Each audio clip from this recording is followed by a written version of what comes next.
Bueno, muchas gracias, don Julio, muchas gracias a la Red Costarricense de Constitucionalismo Democrático y, por supuesto, agradecerle a la profesora Cristian desde Brasil que nos acompaña en este foro. Este es un tema, el principio de no regresión, que algunos hemos venido dándole seguimiento tal vez ya hace unos 3 años. El profesor Boeglin, que está ya sentado en el público, sabe que desde hace unos 3 años hemos venido intercambiando información y viendo cómo se ha venido evolucionando. Dice el profesor Néstor Cafferata, es un profesor argentino, un destacado colega argentino, que el derecho ambiental es un derecho muy joven, que no tiene más de 40 años de vida frente a los derechos o ramas del derecho que son centenarias. Entonces podemos decir que el derecho ambiental es un adolescente dentro del espectro jurídico y que tiene todavía defectos, tiene todavía falta de madurez, falta de desarrollo. Es decir, dice el profesor Cafferata, el derecho ambiental está en evolución. Y precisamente el principio de no regresión es parte de esta evolución constante de una rama muy nueva del derecho. Y cuando hablo de evolución, tengo que hablar de su efecto contrario, la involución, porque precisamente eso es lo que pretende evitar el principio de no regresión. Cuando creíamos que el derecho ambiental iba avanzando para cada vez proteger más y contaminar menos, es el fin y al cabo del derecho ambiental, nos topamos contra pared. Entonces vemos ahí en el gráfico cómo involucionamos, vamos para atrás, o este péndulo que en algún momento tocó contra pared y ahora pareciera, y a nivel internacional, que el asunto va para atrás. A este fenómeno el colega mexicano Ramón Ojeda, es un gran amigo mío, le llamó o le llama cangrejismo jurídico. Ustedes saben que el cangrejo camina hacia atrás, aunque los biólogos dicen que realmente camina de lado. Bueno, entonces el derecho también ha tenido esta especie de cangrejismo y ha involucionado. Se ha ido para atrás en algunas formas. Nos contaba la profesora Cristian que una de estas regresiones expresas que nos encontramos ahora a nivel internacional, por supuesto, es el Código Forestal brasileño, que la presidenta Dilma Rousseff acaba de vetar en muchos artículos la semana pasada. También... La palabra. Sí, bueno. También lo vemos a nivel latinoamericano, esto es muy común. En Panamá hace un par de años se dio la famosa ley Chorizo, que en el caso nuestro sería algo así como ley combo. Eran un montón de normas metidas dentro de una misma norma, un montón de reformas.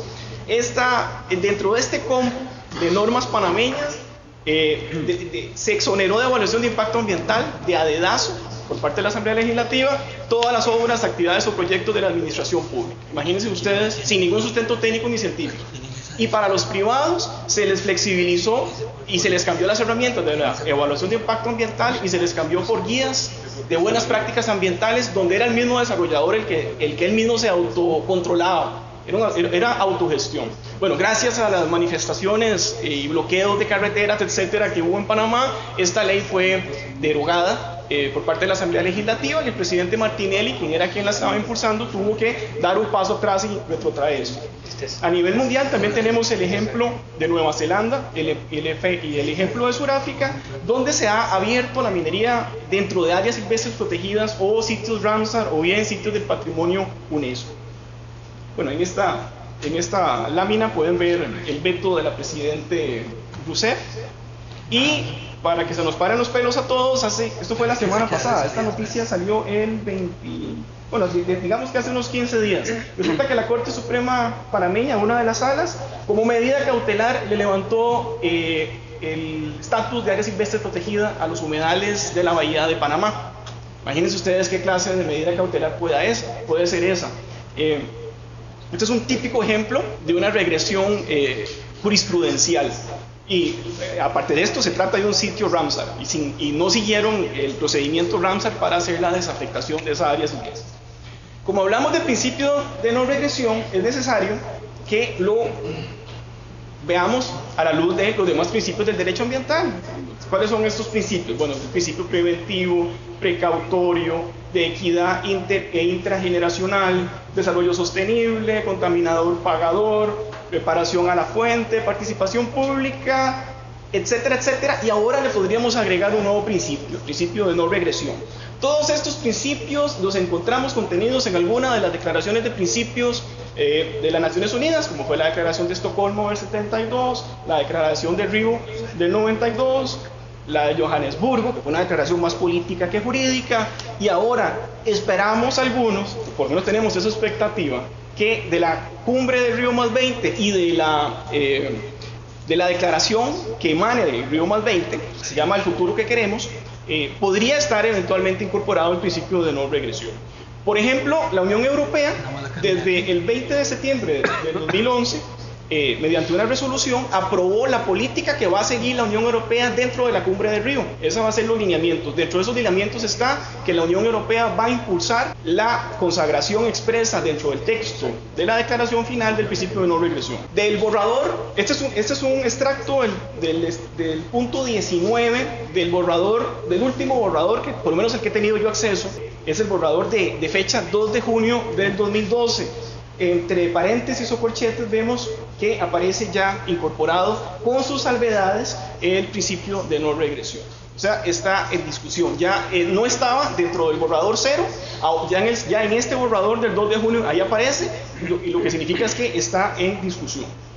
Hay países que lo han incorporado de manera dentro de la constitución política. En Latinoamérica nos encontramos a Ecuador, donde la legislación ambiental tiene un carácter, según dice el artículo 423, de progresividad y no regresividad. Ahí lo tenemos expresamente.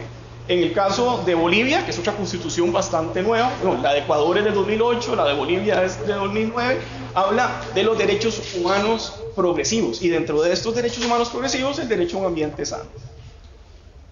Y todavía más reciente, el 23 de febrero del 2012, el Tribunal Supremo Español, la Sala de lo Contencioso Administrativo, sección quinta, por primera vez desarrolla de manera expresa y plasma y resuelve un asunto utilizando el principio de no regresión.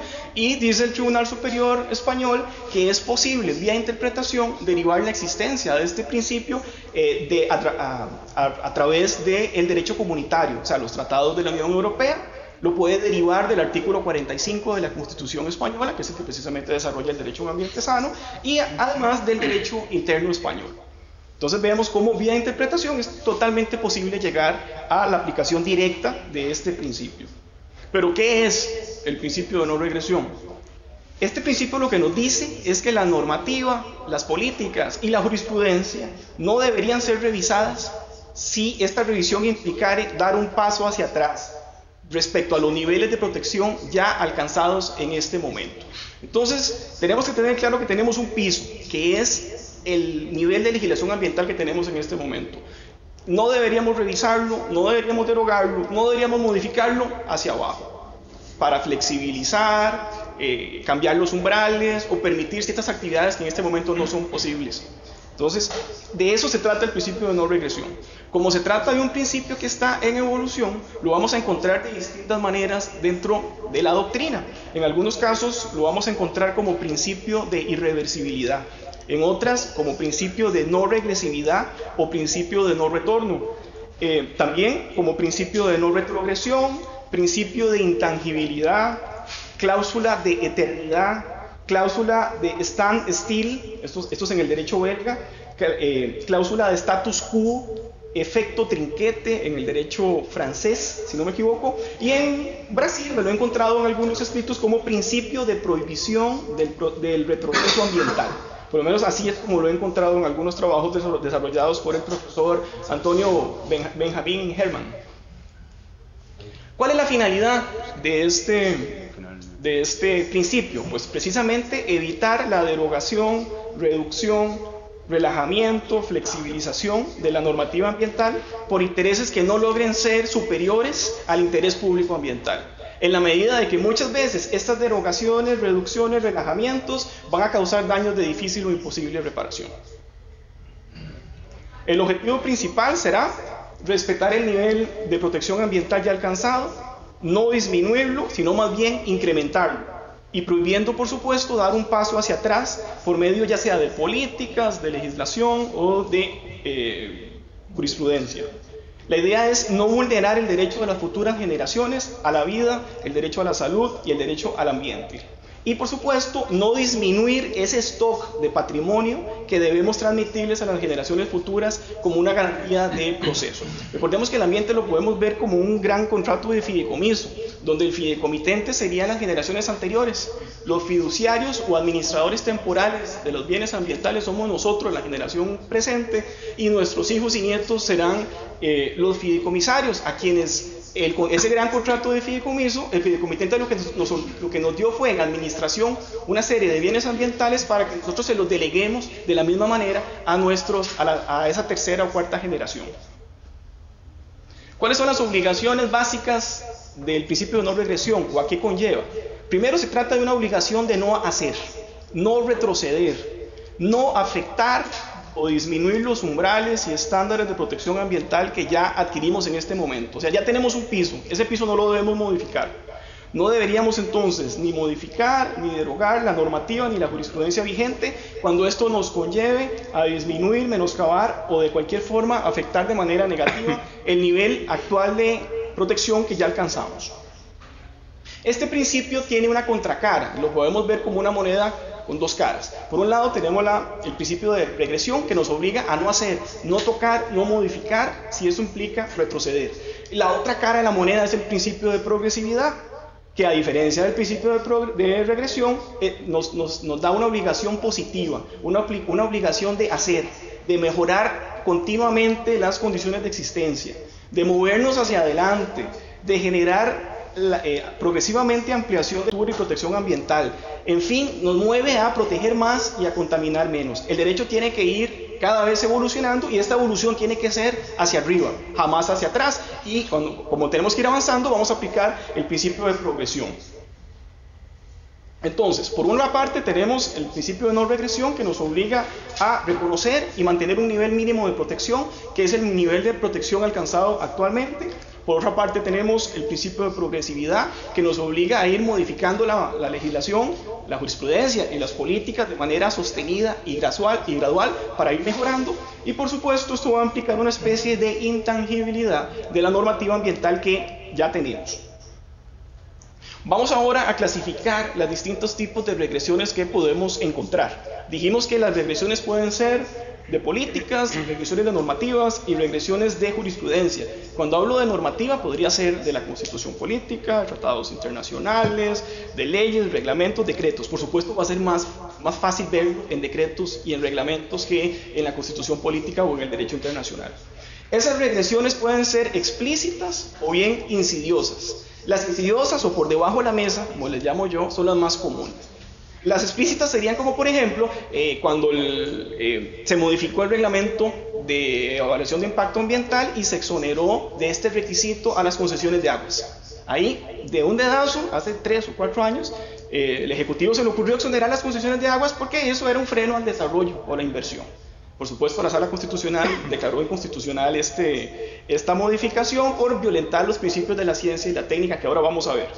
Pero las regresiones insidiosas son las más comunes. Ahora el profesor Edgar Fernández les va a explicar algunos decretos ejecutivos que podemos clasificar de regresivos. Por ejemplo, la modificación de los límites del Refugio Nacional de Vida Silvestre San Lucas o el de Gandoca Manzanillo son regresiones insidiosas. ¿Por qué? Porque si ustedes ven el objetivo que dice el decreto es vamos a aumentar el área del área silvestre protegida Gandoca, pero lo que le están aumentando es el área marina, mientras que le están quitando parte del área terrestre. Esa desafectación del área terrestre, por supuesto, es una regresión. ¿Por qué se hizo sin ningún sustento técnico y científico? ¿Por qué se desafectó esa parte? Pues nosotros sabemos, simplemente es porque esa zona es para poder construir, hacer inversiones, desarrollarla, etc. Esas podríamos llamar que son las regresiones insidiosas o por debajo, que nos dicen una cosa pero realmente tienen otra intención.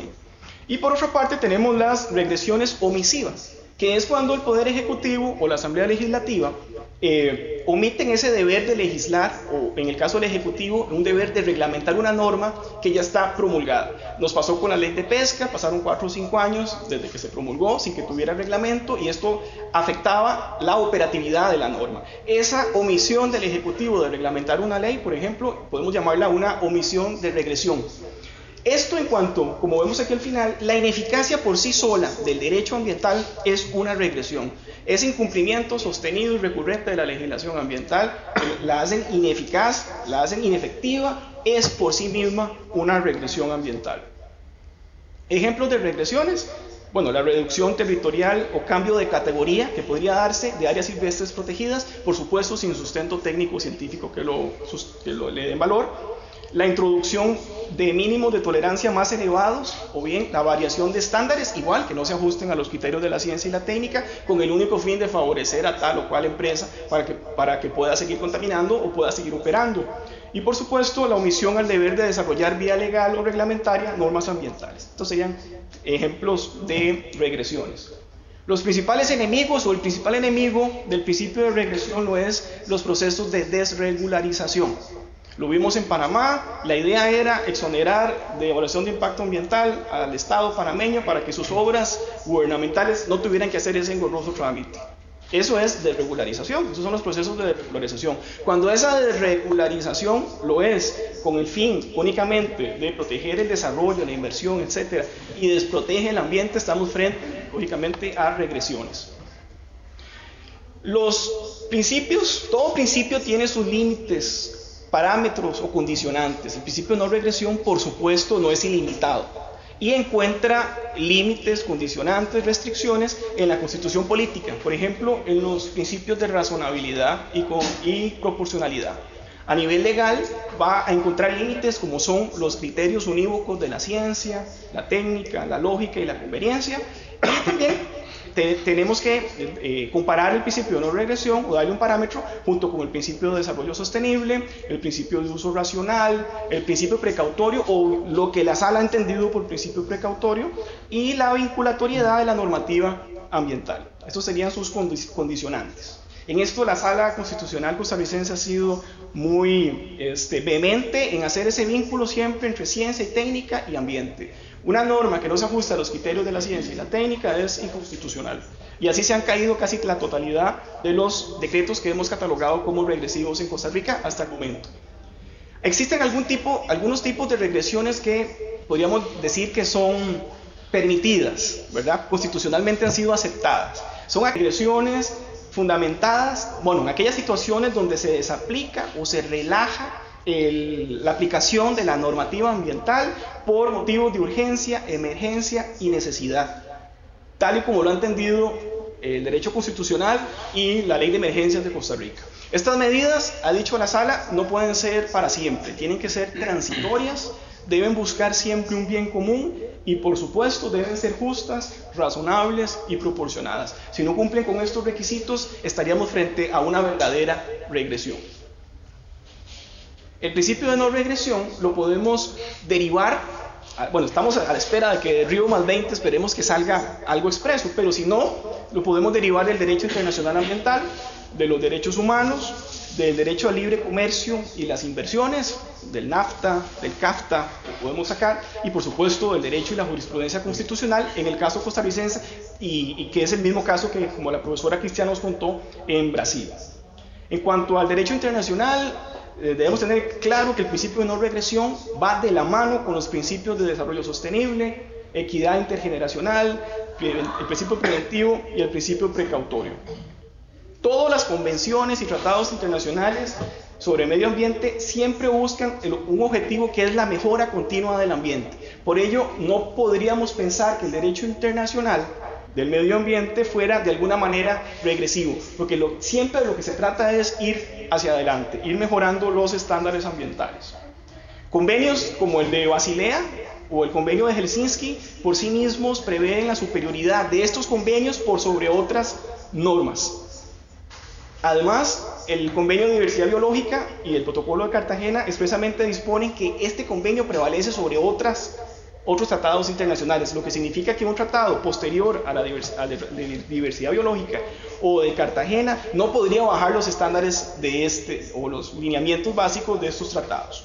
Entonces, aquí no podríamos aplicar esa frase latinazo que es el lex posterior derogat priori. En materia internacional no podría aplicar por los hechos que acabamos de determinar. También, y donde mejor lo vamos a ver el principio de no regresión, es por medio del Tratado de Libre Comercio con los Estados Unidos, Centroamérica, y República Dominicana, el famoso CAFTA-DR. Por medio del CAFTA podemos derivar la existencia del principio de no regresión y que ya forma parte del bloque de legalidad costarricense con las limitaciones que ahora vamos a entender. Primero, dice el artículo 17.1 del CAFTA que cada una de las partes del tratado, cada una de las partes garantizará que sus leyes y políticas proporcionen y estimulen altos niveles de protección ambiental. Altos niveles de protección ambiental implica que no podríamos jamás retroceder, regresar.